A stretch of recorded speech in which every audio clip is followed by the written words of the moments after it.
Ladies and gentlemen, boys and girls, non-binaries, he, she's, they, thems, welcome to the channel. Today we're going to be talking about pretty much the biggest news story the biggest foreign news story of the year so far, the Trump-Gaza ceasefire deal that was done over the past week. We'll take a look at exactly what that deal entails and how he was able to achieve this and whether or not he is deserving of the Nobel Peace Prize. Spoiler alert, he's not. You can't be eligible for the Nobel Peace Prize if you're dropping bombs the first 8 months before you agree to a deal. Sorry. Anyway, so just taking a look here at this article from the Council on Foreign Relations.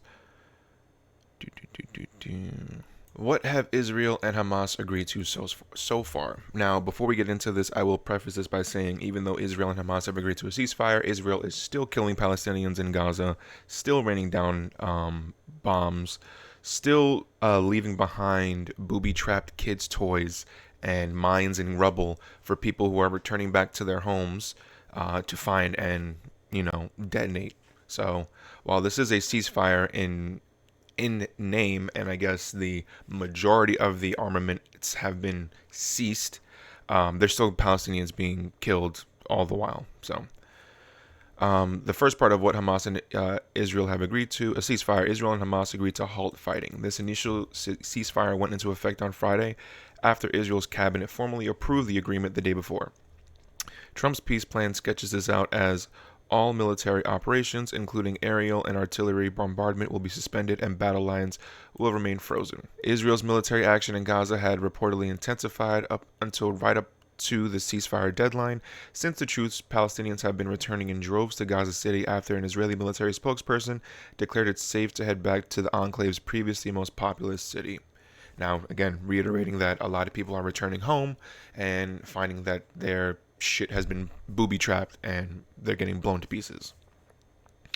A military drawdown. The Israeli military, known as the Israeli Defense Forces, agreed to withdraw their troops up to a line that leaves it in control of 53% of the enclave. The White House released a map of the Gaza Strip that shows this would be the first of 3 stages of Israel's withdrawal. The White House plan indicates future withdrawals to around 40% and 15% of Gaza territory. Final stage keeps a security perimeter until Gaza is secure from any resurgent terror threat. Whatever that means. Like, does that mean that if Israel surrounds Gaza and decides to just start sniping people on the border, and that incites another rebellion, maybe not to the scale of October 7th, but incites some kind of violence, does that mean that Israel has free reign to re-enter Gaza at any point? Who determines what's the resurgent terror threat? Because, again, who are the terrorists in this initial conflict? The side that has almost 600,000 people, mostly women, children, die, or the side that most of their casualties are soldiers? The side that actively participated in October 7th in the killing of their own citizens. Hostage and prisoner release. The 20 hostages who are still living and were among those taken in October 2023 were released back to Israel on Monday morning. Hamas had not yet released the bodies of the 28 deceased hostages that remain in their possession. Hamas said it would give back 4 of the hostages' bodies on Monday, but the timeline for their return remains unclear. Of the 251 hostages by Hamas, 147 were released or exchanged in prior deals. 8 of those released were dead, and the bodies of 41 others were previously recovered by Israel. As part of the exchange, Israel has begun the release of 250 Palestinian prisoners who are serving life sentences in Israel, largely for throwing a rock or resisting a settler taking over their house, as well as 1,700 detainees from Gaza. The first buses of Palestinian prisoners arrived in the West Bank and Gaza on Monday. Israel will also give back 15 Palestinian bodies for the remains of each Israeli hostage it receives. That's such a gross calculation or gross valuation of human life. 15 bodies for one Israeli. Several high-profile political figures at the top of Hamas's release list were not included in the deal. Aid delivery increases. The White House's plan says that full aid will be sent to Gaza without interference, which Trump has specified means 600 trucks carrying aid per day. This includes rehabilitation of infrastructure, rehabilitation of hospitals and bakeries, and entry of necessary equipment to remove rubble and open roads. Do you know how much work they're going to have to do in order to get Gaza to a point where it's, I can't even say like functioning, but everything is destroyed. All the hospitals have been destroyed. All the water refinement facilities have been destroyed. Israel controls the coastal waterways. They have destroyed everything. This is not just a simple carrying of boxes of aid to drop off in front of people's. Where are people gonna sleep? Where are people going to bathe? Where are people going to wash, to eat? Aid groups have warned that the enclave has faced a growing humanitarian crisis as the conflict has continued. The World Health Organization has said that Gaza hospitals are at a breaking point. 94% are damaged or completely destroyed, and supplies are falling short. The UN-backed Global Hunger Monitor, the integrated food security phase classification system, has said that there is an entirely man-made famine in Gaza and emphasized the need for the resurgence of aid. Israel has maintained that Hamas has undermined aid efforts and has forcefully denied the famine determination, which it says is based on Hamas data and a manipulated process. Israel would just be so much better off just saying that Hamas is starving their own people instead of saying there is no famine, because people can see there is a famine. You cannot deny the reality that people are seeing on their phones, or just say whatever. Like, say people seeing starving Gaza babies on their phone. It's AI. I don't know, but this whole shit where there is no famine is such a fucking lazy and bullshit lie from, a government that spends a pretty penny on indoctrination and propaganda. The United Nations reported on Sunday that progress on aid was well underway in the Strip. Supplies such as cooking oil flowed in for the first time in months, the humanitarian office reported. UN officials said that the aid is still falling short of what is needed to address a widespread humanitarian crisis. Troop deployment. The Rafah crossing with Egypt has been opened for aid delivery, European officials have confirmed, while a small Israeli troop presence remains there. The United States is also sending 200 troops to Israel to monitor the ceasefire and help with aid delivery. No U.S. troops will be deployed directly inside Gaza, officials say. And now will be a good time for people to remember that the United States government is still undergoing a shutdown. So, I could be wrong, but I don't believe those 200 troops that are going to Israel are going to be paid until the government opens back up. What happens next? Trump officials from more than 24 countries at a Gaza peace conference to work out more details in Egypt on Monday. Netanyahu didn't attend because of a Jewish holiday. Whatever. Long-term, Trump's 20-point plan stipulates that no Palestinians will be militarily forced to leave Gaza, and that Israel will agree to not occupy or annex the Gaza Strip. The enclave will be, quote, redeveloped for the benefit of the people of Gaza who have suffered more than enough. At the same time, Gaza must be a de-radicalized, terror-free zone that does not pose a threat to its neighbors. In the more immediate future, the 20-point plan encompasses a range of different efforts. Stabilization. The United States and Arab and other international partners will join forces to form an international stabilization force to immediately deploy in Gaza for security as it undergoes the transition from war to peaceful governance. The ISF will also train and support vetted Palestinian police forces. The plan aims for the IDF to progressively hand over the occupied Gazan territory to the ISF, and Israeli military withdraws its forces. This is very stupid, but I don't like that the letters of the two organizations are so similar. That bothers me. Governance. At the same time, Gaza will transition to a, quote, temporary transitional governance of a technocratic, apolitical Palestinian committee, which will operate under the international board headed by Trump. The only other member of the board who has been publicly announced so far is former British Prime Minister Tony Blair, who will have a central but undefined role. So this also gives me reason for concern, because from my understanding, this sounds like there's going to be a committee of non-Palestinians that will be in charge of overseeing the reconstruction and the rebuilding of Gazan society, and it's going to be run by people who have had an actual hand in supporting Israel's genocide before October 7th, and supporting the Zionist project, like Tony Blair and Donald Trump. The Board of Peace, as Trump calls it, and then they do this, they give it the most obvious name to cover, the most obvious dove name to cover it for some evil shit that they're gonna fucking do. The Board of Peace, as Trump calls it, aims to set the framework and monitor funding for Gaza's redevelopment. The Palestinian Authority, the governing body of the West Bank, will simultaneously undergo a reform program to prepare for governance of the Strip. Demilitarization. An independent monitor group will oversee the demilitarization of Gaza, including placing weapons permanently beyond use and an internationally funded buyback program. All military, terror, and offensive infrastructure will be destroyed, a condition that Hamas has previously refused and is expected to resist. I would not blame Hamas for resisting this in any way, because if Gaza fully demilitarizes, what is stopping Israel from going back in and just completely wiping them out and having legitimately no opposition? Economic reform. A panel of experts will convene and come out with an economic development plan to rebuild and energize Gaza. This just sounds like the Scramble for Africa 2.0. There's going to be a lot of opportunistic capitalists trying to make a fat penny on Gaza, also considering that Gaza has a very large oil field just off the coast. They hoped also to establish a special economic zone with preferred tariff and access rates. So there's going to be, Gaza is just going to be a port of trade, not even a country for people to actually live in. They don't give a shit about rebuilding the shit for the Palestinians. They're the powers that be, the Trump administration and the Arab countries that assisted with this ceasefire deal. They don't care about rebuilding Gaza. They care about how much money they're going to make from this deal. The peace plan didn't address the amounts of sources for funding for reconstruction for the battered enclave head-on, but the World Bank estimated earlier this year that it would cost more than $50 billion.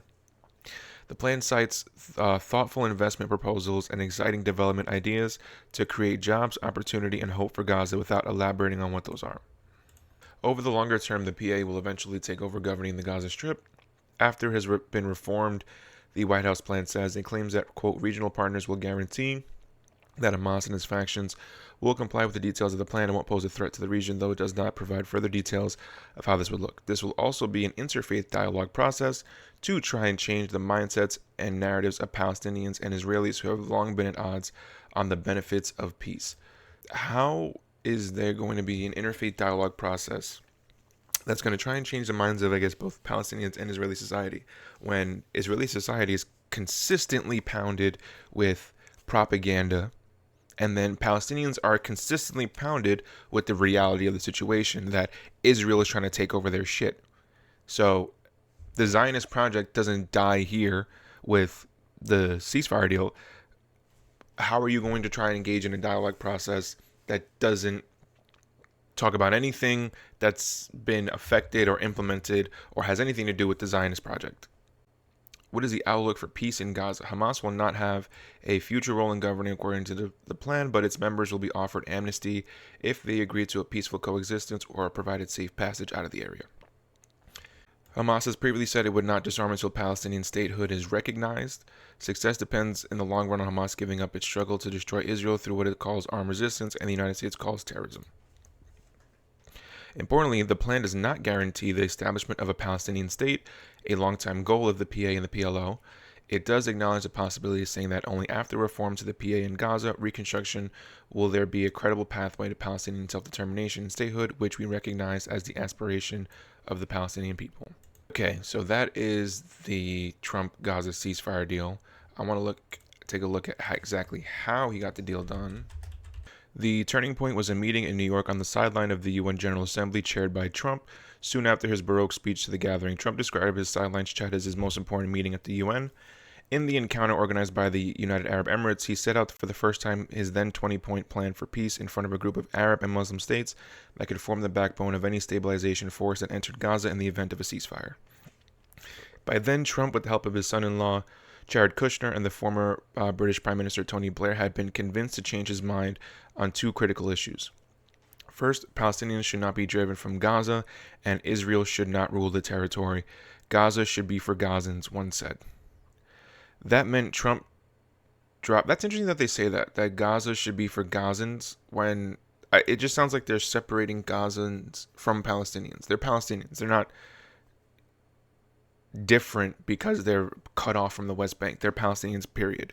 Any Palestinian territory should be ruled by Palestinians. And I'm surprised, Tony Blair and Jared Kushner don't feel this way about the West Bank.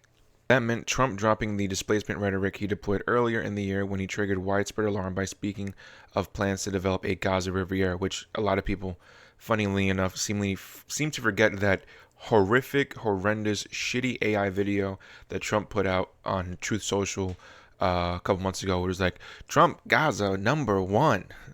I'll fucking play it. And there's the deal is done. Trump Gaza, #1. Trump Gaza, shining bright. Golden future, a brand new light. Feast and there's the deal is done.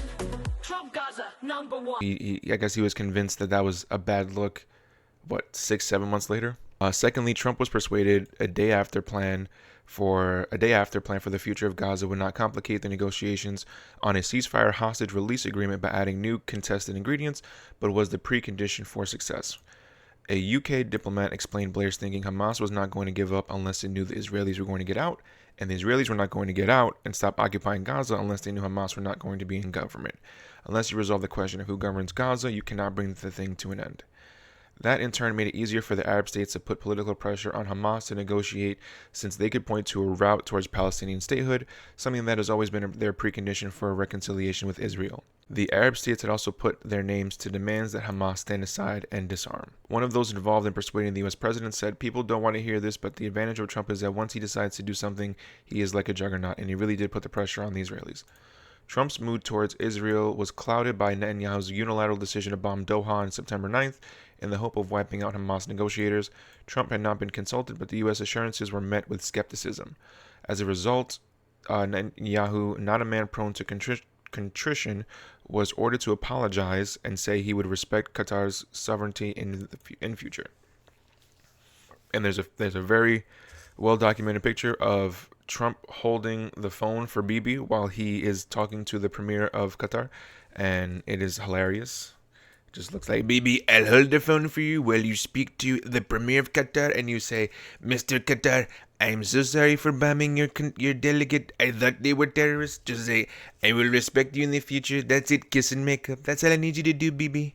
To repair relations fully with Qatar, the host of main U.S. base in the Middle East, Trump issued an extraordinary executive order saying any future attack on the emirate would be treated as an attack on the U.S. All of this meant the U.S. leader would be better disposed to the Gulf states' vision of a new Middle East. In a sign he was prepared to push the Israeli government hard in a way Joe Biden had not, Trump told Israel there would be no further annexations in the West Bank. And I think that is one big thing that needs to be pointed out, because this is something that Joe Biden very easily could have done himself, but because he is a self-professed on numerous occasions a loud and proud Zionist, he is a safe haven for Jews because of their history of how they've been persecuted. Are you a Zionist? Yes. Now you'll be able to make a lot out of it because people don't know what a Zionist is. Do you know what a Zionist is? He did not give a single fuck about getting a ceasefire done. He wanted to see the Israel project get whatever it needed to get done through and through. And in the end, it cost not only him his chances for a re-election. He was never going to get it because that man is 1,000 years old. It cost Kamala, because Kamala could have very easily applied pressure. If Kamala Harris was genuinely interested in being the leader of our country in the lead up to being president, for the election, she very well could have applied pressure to Joe Biden to get this shit done. But yeah, that this could have been done and if this was done by the Biden administration, it would have swung the election. So even if this wasn't completed during the Biden administration, if there was talks of this actually going through to fruition, Kamala would have won with ease. And Trump is not going to get you don't get the Nobel Peace Prize for supplying the bombs that cause mass genocide and then convince the party that's doing the mass genocide to stop doing the mass genocide? Do you get credit for saving the day if you gave a robber the means to rob the bank, and then you tell him, all right, buddy, that's 3 banks that you robbed in one day. I'm going to need you to stop right there. You deserve credit for being a hero?